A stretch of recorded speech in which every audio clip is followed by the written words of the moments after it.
नमस्कार, स्वागत है आपका यूट्यूब चैनल पर। शब्द विचार की बात करते हैं। शब्द विचार किसे कहते हैं, शब्द विचार कितने प्रकार के होते हैं और शब्द की रचना किस तरह से होती है। तो आइए बात करते हैं शब्द विचार की परिभाषा के बारे में।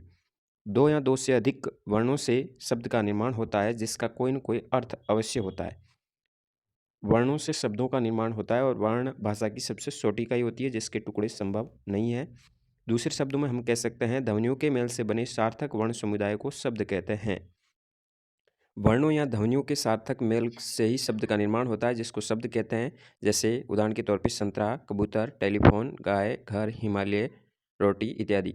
तो इस तरह से शब्द है वो वर्णों से बनता है। इन शब्दों की रचना से ही यानी दो या दो से अधिक वर्णों से मेल से ही शब्द का निर्माण हुआ है। अर्थात वर्णों का जो मेल होता है वो किसी सार्थक अर्थ को प्रकट करता है।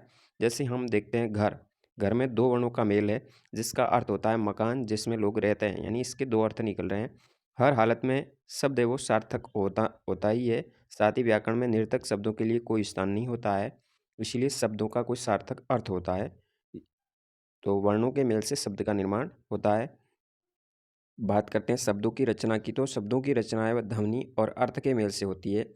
एक या अधिक वर्णों से बनी स्वतंत्रता सार्थक ध्वनि को शब्द कहते हैं, जैसे में, धीरे, परंतु इत्यादि।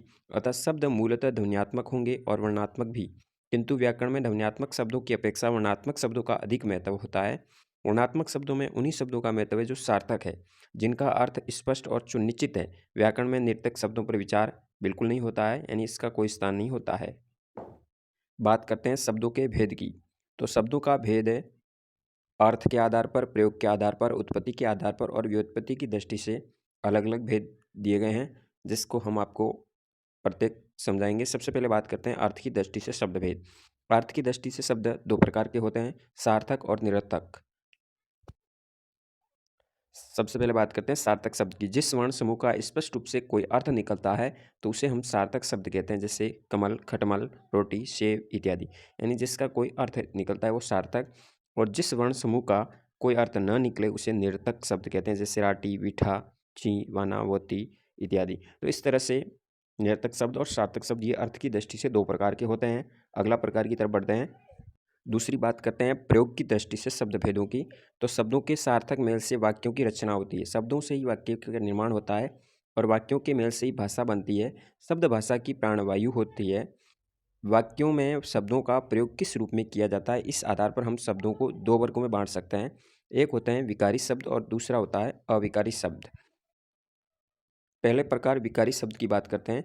जिन शब्दों के रूप है वो लिंग, वचन, कारक के अनुसार परिवर्तन हो जाते हैं उन्हें विकारी शब्द कहते हैं। यानी ऐसे शब्द जो लिंग, वचन, काल के अनुसार परिवर्तित हो जाते हैं वे विकारी शब्द कहलाते हैं। विकारी का अर्थ ही होता है, विकार का मतलब परिवर्तन। वे शब्द जिनमें लिंग, वचन, कारक आदि के कारण परिवर्तन आ जाता है उन्हें विकारी शब्द कहते हैं। जैसे लड़का पढ़ता है, लड़की पढ़ती है, लड़का पढ़ता है या लड़के पढ़ते हैं। यानी इस तरह से इसमें लिंग परिवर्तन हो गया, साथ ही क्रिया का काल भी चेंज हो गया। तो इस तरह से लिंग, वचन, कारक के अनुसार परिवर्तन आ जाता है उन्हें विकारी शब्द कहते हैं। विकारी शब्द भी चार प्रकार के होते हैं हिंदी व्याकरण के अंदर। सबसे पहले बात करते हैं संज्ञा, नाउन, दूसरा सर्वनाम प्रोनाउन, तीसरा विशेषण एडजेक्टिव और चौथा क्रिया जिसको वर्ब कहते हैं और संस्कृत में धातु के नाम से जाना जाता है। तो ये शब्द चार प्रकार के होते हैं, इनकी भी हम विस्तृत व्याख्या अलग वीडियो में करेंगे। साथ ही अविकारी शब्द की बात करते हैं। जिन शब्दों का रूप में कोई परिवर्तन नहीं होता है उन्हें कहते हैं अविकारी शब्द।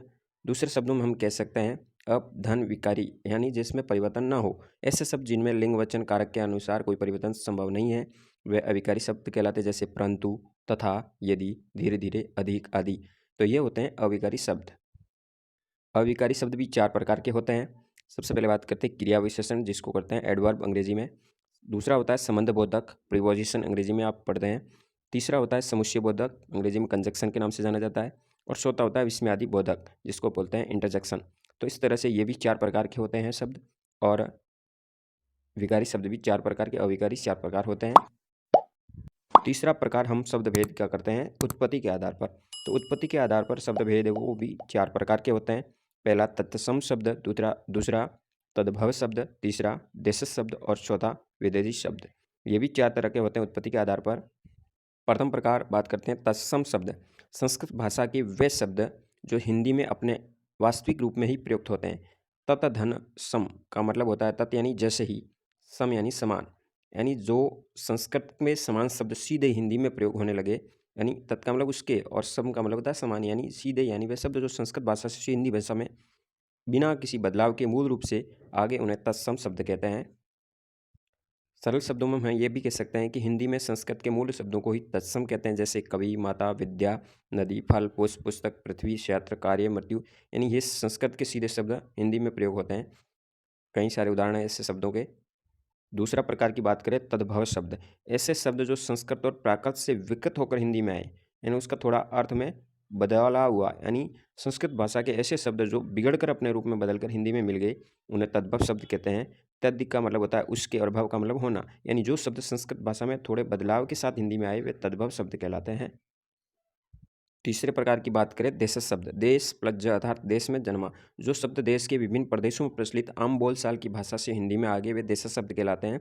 जो शब्द देश की विभिन्न भाषाओं से हिंदी में अपना लिए गए तो ऐसे शब्द देश शब्द हुए।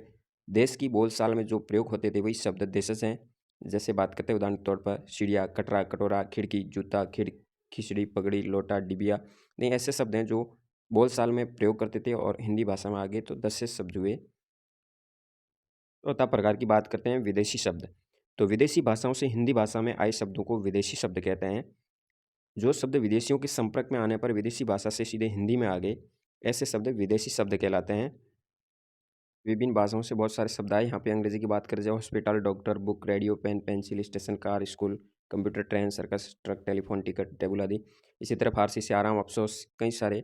इसी तरह अरबी भाषा से भी शब्द असर, किस्मत, ख्याल, दुकान, औरज, औरत आदि काफ़ी शब्द जो विदेशी भाषाओं से हिंदी में आ गए इनको बोलते हैं विदेशी शब्द। तुर्की से, चीनी, पुर्तगाली से काफ़ी शब्दों का हिंदी में अपना लिया गया, तो ये विदेशी शब्द का प्रकार हुआ। दूसरी शब्द भेद की बात करते हैं चौथा प्रकार की, तो व्युत्पत्ति और रचना की दृष्टि से वर्णों के योग से शब्दों की रचना होती है, और रचना और बनावट के आधार पर शब्दों को भी हम 3 वर्गों में बांट सकते हैं। पहला रूढ़, दूसरा यौगिक और तीसरा योग रूढ़। तो 3 तरीके के होते हैं जो व्युत्पत्ति और रचना की दृष्टि से। पहली बात करते हैं रूढ़ शब्द की, जो शब्द हमेशा किसी विशेष अर्थ को प्रकट करते हो तथा जिनके खंडों का कोई अर्थ न निकले उन्हें रूढ़ शब्द कहते हैं। दूसरे शब्दों में हम कह सकते हैं वे शब्द जो परंपरा से किसी व्यक्ति, स्थान, वस्तु या प्राणी के लिए प्रयोग होते चले आ रहे हैं उन्हें रूढ़ शब्द कहते हैं। सरल शब्दों में जिन शब्दों के खंड सार्थक न हो उन्हें रूढ़ कहते हैं, यानी ऐसे शब्द जिनके खंड यानी टुकड़े करने पर उसका कोई अर्थ नहीं निकलता, अर्थहीन होते हैं। जैसे नाक शब्द की ओर बढ़ते हैं, ना प्लस क, यानी इन दोनों का अर्थ बिल्कुल कोई अर्थ नहीं निकलता है। कान शब्द को करते हैं कान, यानी उनके खंड करने पर उसका कोई अर्थ नहीं होता है, तो वो रूढ़ हुए ऐसे शब्द। दूसरा प्रकार होता है यौगिक।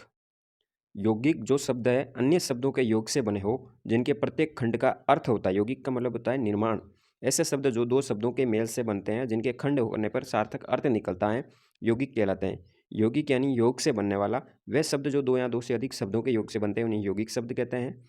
जैसे बात करते हैं यहाँ पे आग, बबूला, पीलापन, दूध वाला, घुड़सवार, डाकघर, यानी इसमें 2 शब्द हुए। जैसे डाक, धन, घर, 2 शब्दों से इनका निर्माण हुआ जिसके दोनों शब्दों का अलग अलग सार्थक अर्थ होता है। तीसरा होता है जिसमें रचना की दृष्टि से प्रकारों में योगरूढ़ शब्द, जो शब्द अन्य शब्दों के योग से बनते हो परंतु एक विशेष अर्थ के लिए प्रसिद्ध होते हैं, यानी जिनका तीसरा कोई अलग अर्थ निकलता है, ऐसे शब्द को योगरूढ़ शब्द कहते हैं। तो ऐसे यौगिक शब्द जो साधारण अर्थ को छोड़कर विशेष अर्थ ग्रहण करें, यौगिक तो होते ही हैं साथ ही किसी अलग तीसरा अर्थ ही निकलता है, तो वो योगरूढ़ में आते हैं।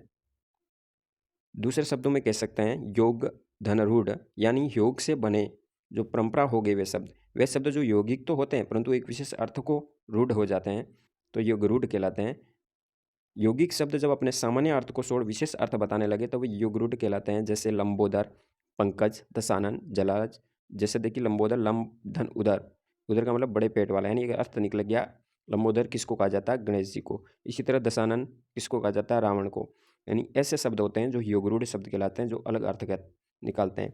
और हिंदी भाषा में बहुब्रीहि समास होता है जिसमें ये अधिकतर प्रयोग किए जाते हैं, वे शब्द सभी योगरूढ़ कहलाते हैं। और ऐसे शब्द केवल अपने रूढ़ अर्थ को प्रकट करने वाले प्राणी, शक्ति या वस्तु या स्थान के लिए ही प्रयोग किए जाते हैं, और बहुब्रीहि समास के ऐसे शब्द सब इसके अंतर्गत ही आते हैं। तो यह हुई शब्द विचार के प्रकारों की बात। तो ये शब्द विस्तार का टॉपिक यहीं हमारा खत्म होता है। जानकारी अच्छी लगी हो तो वीडियो को शेयर ज़रूर कीजिए। धन्यवाद।